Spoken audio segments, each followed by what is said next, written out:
Welcome to the Israel Answers series, connecting Israel, the Bible, and you. Join Susan Michael as she explores timely issues and current events from a scriptural perspective to equip the Christian world with a balanced and biblical response. Be sure to subscribe for future episodes, which will ignite your faith and bring the Bible to life in your everyday world. Now, let's join Susan with your Israel Answers.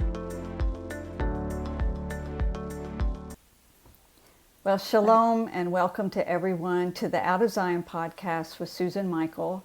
And we have a very, very special guest with us today that I know you're going to enjoy getting to know and to hearing her story. This is a part of our series called Israel Face to Face, where we're able to introduce to you real people with real stories from Israel and what it has meant in their life and in their experience. So with us today is Natalie Sanandagi, who is the Public Affairs Officer at the Combat Antisemitism movement. But Natalie is here today to talk to us about something that's really very personal to her, and that is her experience on October the 7th and how she survived that horrendous day. So Natalie, I want to give you a very, very warm welcome and thank you for being with us today. Thank you for having me on. It's a pleasure to be here speaking with you. So Natalie, please introduce yourself to our audience. Tell them a little bit about your background, what your life was like, where you were living, and what you were doing before that horrendous day. So, as you mentioned, my name is Natalie Sanandagi. I am a New Yorker, born and raised from Long Island. I'm the daughter of Iranian and Israeli parents. And before October 7th, I was working in real estate here in New York. From fairly soon after finishing college, I realized that to me, it was important to work in an environment where I felt that I was understood and people understood my background. When I first started entering the workforce, it was very hard for me to have to explain to people why I can't work on the Sabbath or during the holidays because I don't look like a religious Jew on the outside. And very soon I realized I needed to be in an environment and work in an environment where I felt understood and I didn't have to explain myself in that sense. I was working in real estate in Brooklyn. I was working for a company where a lot of the employees were Israeli, including the broker of the real estate office, who was a friend of mine and whose brother actually, it so happens, was one of the DJs at the Nova Festival and unfortunately did not make it out alive. And a lot of people asked, after the Nova Festival, I'll go into what happened to me on that day, but a lot of people asked me afterwards if I had to explain to my boss why I wasn't coming back to work and why I was changing my whole career path to now work in the Jewish world and fight anti-Semitism. And I really didn't have to explain it to him because he understood more than anyone the need for that. He lost someone very dear to him at the Nova Festival, so he understood better than anyone why I made the decision to kind of change my whole career path and go into fighting anti-Semitism. So I was in Israel on October 7th. As the daughter of an Israeli mother, I've been visiting Israel almost every year my entire life. And that past summer was no different. I went to Israel for a friend's wedding, and I ended up staying for the holidays to be with friends and family, and I then found myself at the Nova Festival. So me and 3 friends arrived at the Nova Festival at around 1 a.m. And I always try to explain, to the American audiences what it's like going to a festival in Israel. And first of all, it's very different than, going to a concert or a festival here in the United States. Here, you purchase a ticket and automatically the ticket's yours. You've been approved and you receive the ticket. In Israel, they have a whole vetting system. When you go to purchase a ticket, you don't receive the ticket right away. You have to give them your full name, your government ID number, a few of your social media accounts, and they really vet you out to make sure you're really who you say you are. And that's for security reasons. Yeah, because of, to eliminate any threats of someone pretending to be someone else and then coming to the festival and maybe trying to hurt people. So the festivals in Israel, this is kind of a norm for them where they take all these precautions. And then another kind of safety measure that they take is they don't give you the location of the festival until maybe 1 or 2 hours before the event actually starts. Is that right? Hmm.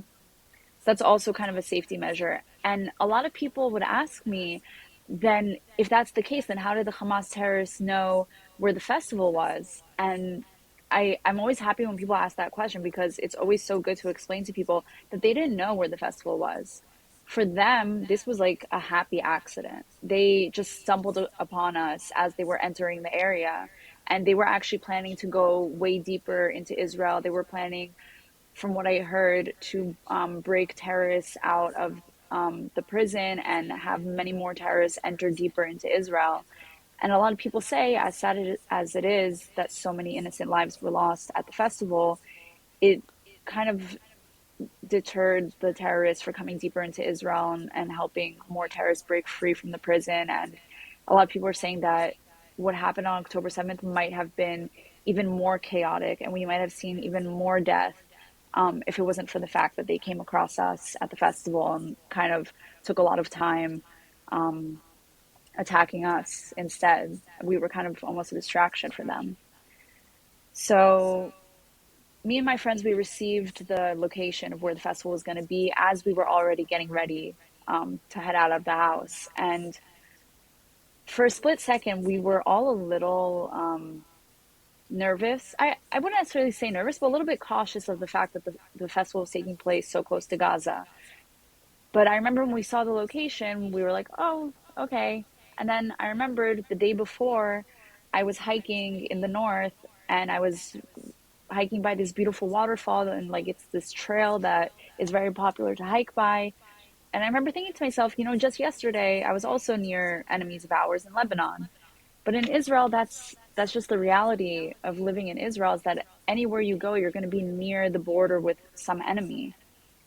So it didn't necessarily, even for a split second, we didn't think to not go. We were a little like cautious at first, but we said like obviously we're still gonna go. We're still gonna enjoy life.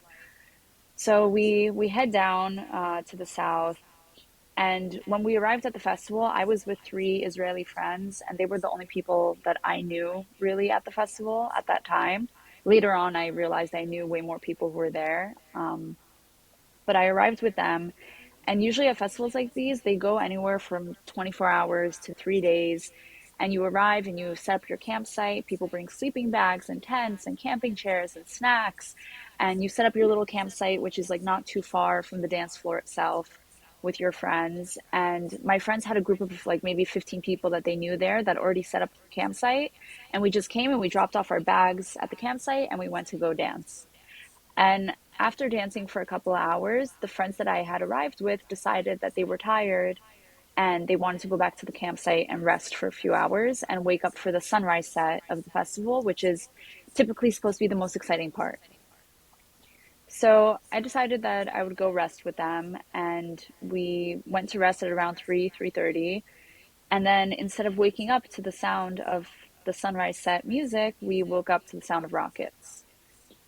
And another really important point that I always try to kind of drive home to the American audience is the way we were woken up. So, one of our friends was on the dance floor at the time when the first rockets were sent our way. And she knew that we were all asleep and she wanted to come and wake us up and make sure we were alert to the situation. So, she came over to us and she was smiley, and she kind of nudged us awake. And she was like, hey guys, Boker Tov, which in Hebrew means good morning. Um, she said, I just want to let you know that a few rockets had been intercepted overhead, but it's fine. It's normal for the area that we're in. It'll probably just be a few and then it'll pass and the party's going to continue. So, nothing to really worry about. Just wanted you guys to be awake and alert. And I always try to explain to Americans, I like imagine a festival happening anywhere else in the world. Let's say Coachella in California. Imagine suddenly rockets are being intercepted over people's heads as they're dancing at this festival. They would never react in such a calm manner. But unfortunately for Israelis, this is their reality. This is something that they live with on a semi-regular basis. So to them, this didn't seem like that big of a threat. They weren't that scared. They really did believe that it would just be a few and it would pass and the party would continue. And that's one of the major reasons why we didn't start running right away, because for Israelis, like I always try to explain to people, if Israelis were to stop everything they were doing, every time a few rockets were intercepted over their heads, they wouldn't get anything done. So we really thought everything would continue, everything would be fine. And even though I have gone to Israel almost every year my entire life, it just so happens that I had never been in Israel at a time of war.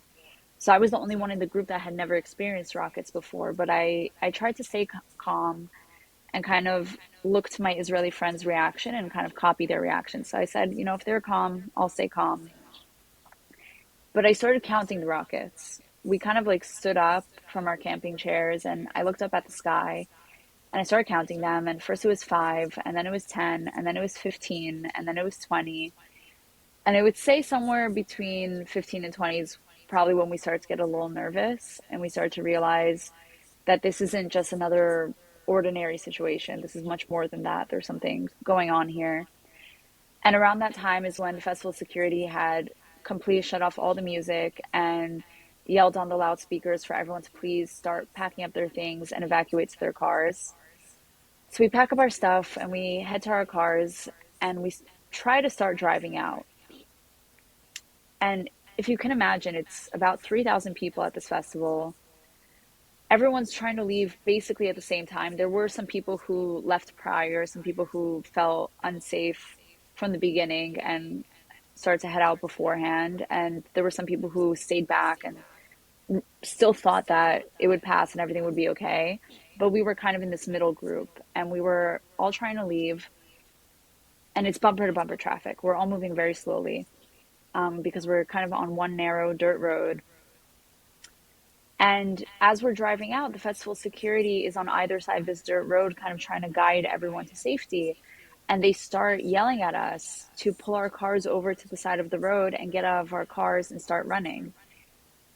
And we couldn't understand why they would tell us to run from rockets. It didn't make any sense. But we figured, you know, there must be something that they know that we don't know. They have our best interests at heart. They're only trying to keep us safe, so we should listen to them. So we pull our car over to the side of the road anyway. And we're sitting in the car for a few moments and we're kind of looking at each other, confused. And that's when we heard the first gunshots. And, you know, as soon as you hear the first gunshots, you realize what the real danger is. You realize that it's not just rockets. You realize that there are terrorists on foot and that they're close by. And as soon as we heard the first gunshots, we opened our doors and everyone around us also just opened their doors and started running. And people were running in every direction. Nobody understood what direction was the direction of safety. And that's another major question I got asked when I first started interviewing was, how did you know what decisions to make to save your life? And it's a very hard question to answer because the answer is that nobody knew what decisions to make. Nobody knew what was going to save their life or get them killed. And a few months into the war, I spoke at a vigil in Columbus Circle. And after I spoke, this man came up to me and he told me that he had seen many of my interviews and he saw that I was having a hard time answering this question.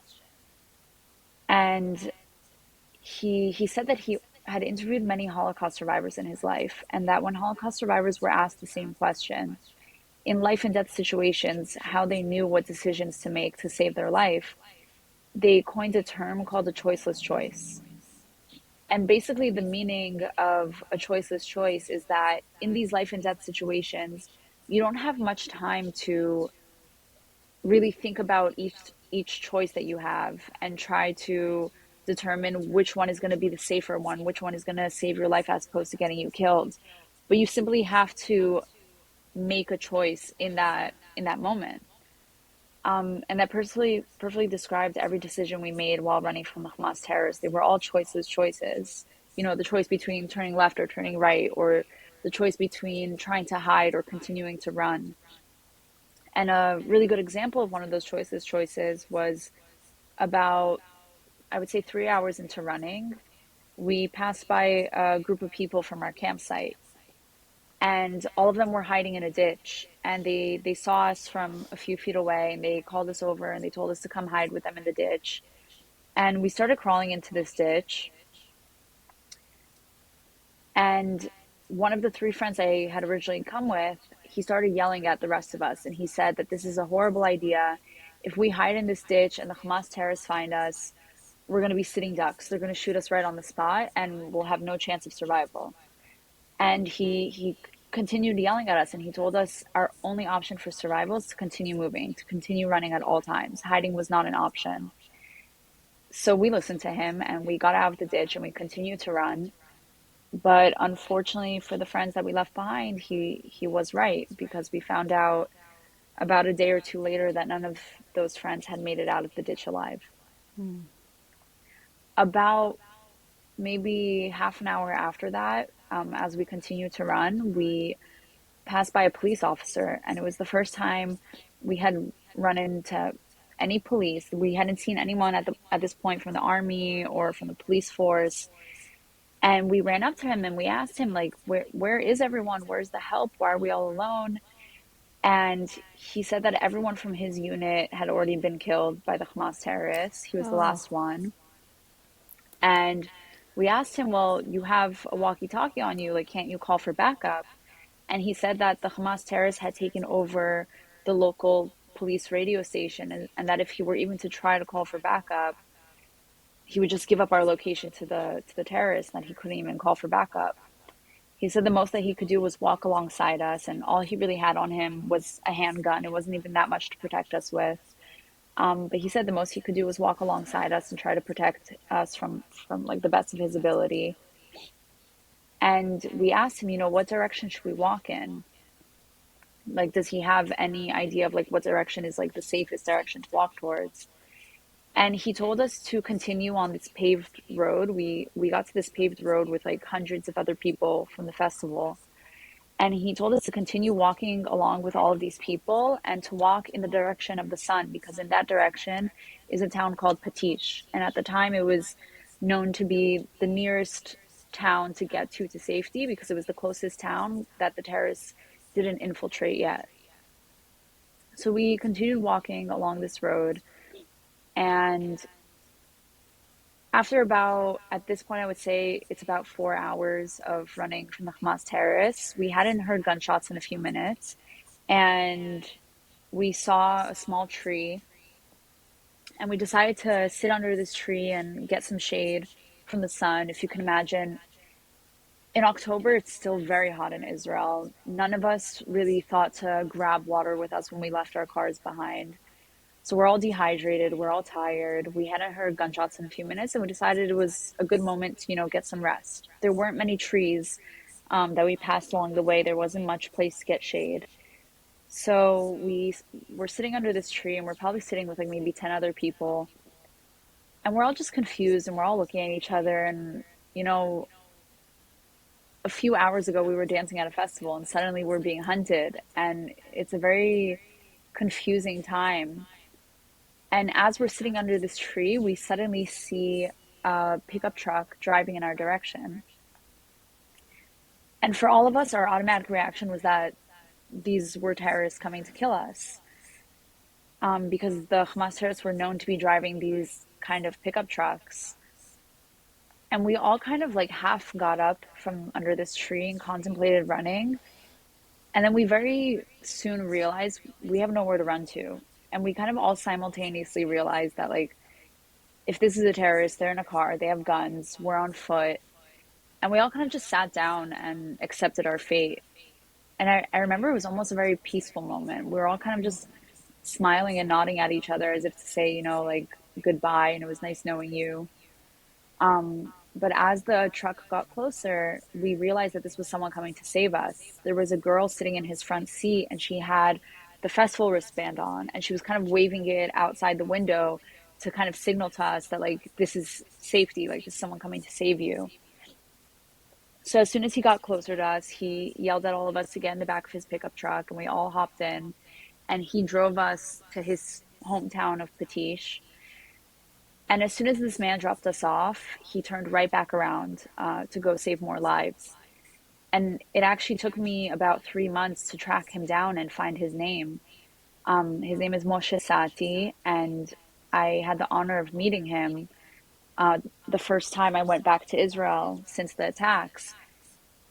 And I found out that him and his son on that day drove back and forth from their hometown of Patish to the festival grounds for about 8 or 10 hours, and they saved probably around 300 to 400 lives that day. And after he dropped us off in his hometown, um, we were directed towards the kind of local bomb shelter for the town. It was like in the middle of the town. And there were hundreds and hundreds of people from the festival there. And we're all sitting there and we're all trying to stay as safe as possible and kind of stay inside the bomb shelter. And people from the town brought us food and water and snacks and were really taking care of us to the best of our ability, of their ability. And a few hours later, we were able to leave the area of the town and finally get home.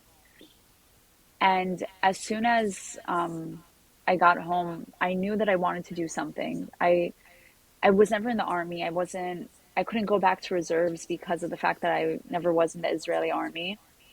And about 3 days after the attacks, a family friend of mine who works in tech PR in Israel had called me, and he knew that I was at the festival. And he asked me, first of all, are you okay? And I told him, thank God I am okay. I was still very much disassociating at that time.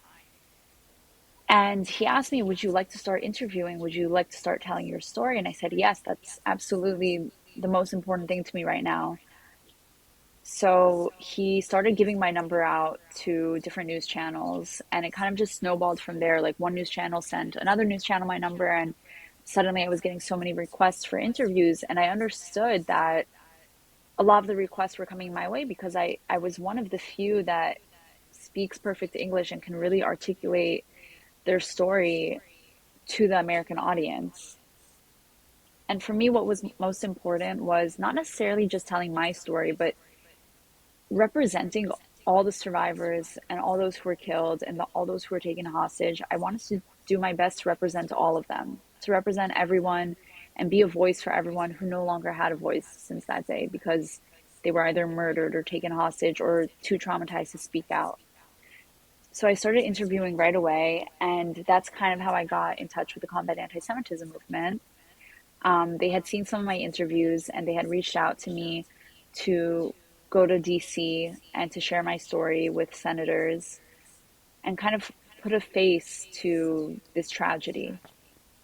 Well, Because, oh, yeah, yeah, yeah. Well, Natalie, I want to come back to combat anti-Semitism movement yeah. in a moment, but first, I can't imagine going through what you went through, and I just it had to have really changed you in some way, not just your career or your work, but how did it change you personally? It made me realize this bubble that I kind of lived in growing up. I consider myself very fortunate because I grew up in a predominantly Jewish community. I had never experienced anti-Semitism growing up. The first time I really experienced anti-Semitism was visiting family friends in France. And going through this experience made me realize that I was kind of living in this like naive bubble where I felt so safe. And going through this really made me realize that anti-Semitism definitely didn't die with the Holocaust. The Holocaust ended, and but it didn't kill the ideologies. Like the ideologies of hatred towards the Jewish people did not end with the Holocaust, and it's still very much alive today. And coming back home after October 7th, as if it wasn't bad enough to go through what I went through and to have my life at risk for so many hours and to be hunted by Hamas terrorists, but to come back to the place where I called home and to no longer feel at home in my own home um, was another tragedy for me. And it changed my life in an insane way where I don't feel safe in New York anymore. I see the protests and I see people chanting Intifada now, and I see the hatred that people now feel comfortable expressing. And I realize that my home was always full of that hatred and that it was kind of just under the surface. And it was shown in little jokes that people would say. And anytime those jokes would make me feel uncomfortable, people would say that I'm being too sensitive. But now suddenly people are comfortable expressing their anti-Semitism in much more than just little jokes. They express it in hate crimes. And it really showed me how much I almost don't belong here. And it's a sad reality to come to terms with, but I really feel like I don't have a future in the place where I was born and raised. Yeah, it is very sad. And I'm a few years older than you, but someone that grew up in this country and such a love for this country and for the life that we have here and the good people that it's made up of. To see the rise of anti-Semitism so fast, so vicious, it's just shocking. I don't recognize, my own country. And of course, I say that knowing that you're going to feel that more in New York or than you would out in the middle of America, where there really are a lot of very good people. But there's also a degree of ignorance about the Jewish people because they haven't interacted with them and they don't know any out in, small towns in rural That's America. actually something very important that I wanted to get into as well and discuss is that I realize more than ever that a lot of this hate comes from ignorance. It comes from lack of knowledge. And I really blame a lot of the hate today because a lot of these protesters, they don't have any stake in this war. They're not protesting because they actually have people that are living in the area that are actually physically a part of this war. Their hate comes from lack of knowledge. And I think that the public school education system in America has failed most Americans. And that's partially something that actually the Combat Anti-Semitism is working on is adding Jewish history to the curriculum. And I think this is a very important thing that obviously will take a lot of time, but I think it's something that needs to be done. People Yeah, need to learn more about Jewish history in order to not have this hate based on ignorance. it's very important. And of course, a lot of our listening audience are Christians that many of them have already been to Israel, and they're not your mainstream unengaged or uninformed. Nevertheless, my series of Israel Face to Face is to allow my audience to meet real Israelis, real Jewish Americans that are involved in Israel, and to hear from them, to get to know them, on a personal level, of course, through the screen. But it makes such a difference to hear the way you speak and what's important to you and what your perspective is. And so I really thank you for taking the time to be with us and sharing your story.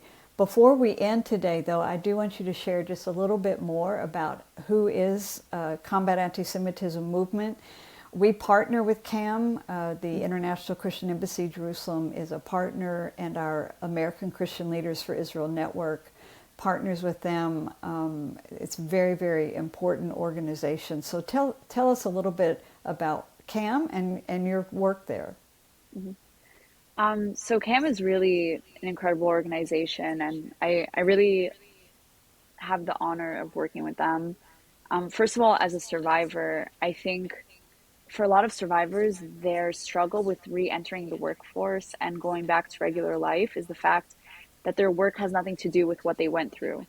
And they almost have to like live majority of their day not being able to focus and think about what they went through. And I was given this incredible opportunity to work with Cam and to use what I went through and turn it into something positive and turn it into something good and to not have to not think about it, but use it in my work, which is really incredible for me. And CAM itself is an organization that kind of came about with the idea that too many Jewish organizations only focus within the Jewish community and are kind of always preaching to the choir. And the basis of CAM and the reason that it was kind of started was the idea of working mostly outside the Jewish community and building bridges and building partnerships with Christian leaders and Muslim leaders. And that's mainly our goal. That's mainly what we do is we try to fight anti-Semitism. We try to teach about anti-Semitism kind of at a grassroots level where we speak mostly with mayors and try to kind of focus like on the people, not so much focusing on like higher up, but starting lower at the lower level with people, with mayors who like actually know the people in their city and can have an effect on the people in their city and teach them about anti-Semitism. And through my work, I think the most like, beautiful experience for me is being able to meet so many people outside the Jewish community who are on our side and who really show a lot of support for the Jewish people and for the people of Israel and what happened on October 7th. And I think it's so easy to think that majority of the world is against us because of what we see on the streets and because of what we see on social media. But through CAM, I've really learned that we have so many allies. And it really is a heartwarming experience to be able to like internalize that and understand that, Yes. and to understand that those who are against us aren't actually that much greater in number. They're just much louder. But those who are with us Yes. and those who are our allies actually are much greater in number than most people realize. Yes, and your listening audience today is full of friends and those that support you, and they'll be praying for you, Natalie, and for all the people of Israel to Thank you. heal from this terrible, traumatic experience. So much of the country is traumatized right now. Number one, by what happened on October the 7th, and number two is what happened after October 7th with the rising anti-Semitism. Mm-hmm. It has really shocked the Jewish community worldwide, and especially Israelis. And so we're praying for you. We're praying for healing from that, for your strength and resilience. And we're praying that even our voice can be louder in support of your people, and to rally many, many, many more friends around you. You're right, there are hundreds of millions of evangelical Christians around the world who read their Bibles and understand the special place of Jerusalem, of the Jewish people, and that stand with you and pray for you. So thank you so much for sharing your story with our audience today. And Thank you so we much for send having you me off. on. Yeah, we send you off with thanks and with a blessing and a prayer. So thank you. Thank you. Thank you so much. We hope you have enjoyed this episode of Out of Zion with Susan Michael. Be sure to subscribe to Out of Zion now on Apple Podcasts, cpnshows.com, YouTube, or wherever you like to listen and learn. Out of Zion with Susan Michael is a production of ICEJ USA, all rights reserved.